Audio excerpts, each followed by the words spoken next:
குலதெய்வம் கோயிலுக்கு இந்த குடும்பம் சேவை நேர்ந்து விட்டு இருப்பாங்க. அதனால எல்லாருமே கிளம்பி கோவிலுக்கு போறாங்க.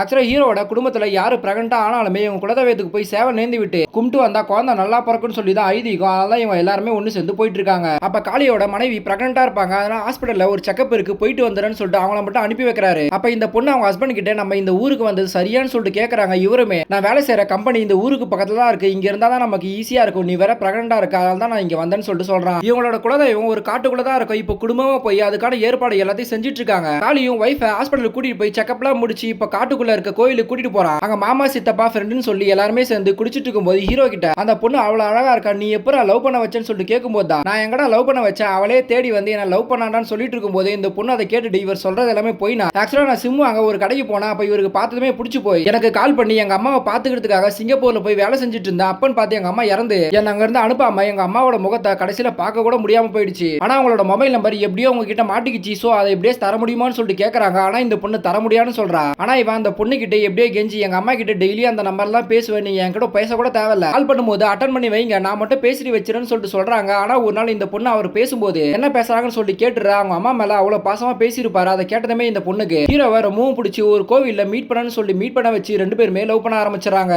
ஆனா ஹீரோ வேற கேஸ்ட சேர்ந்தவனால இந்த பொண்ணோட கல்யாணத்துக்கு ஒத்துக்க மாட்டாங்க. ஆனா இவங்க ஓடி போய் கல்யாணம் பண்ணிக்கிறாங்க. இதோட கிளைமேக்ஸ் கீழே லிங்க்ல கொடுத்துருக்கேன், மறக்காம கிளிக் பண்ணி பாருங்க.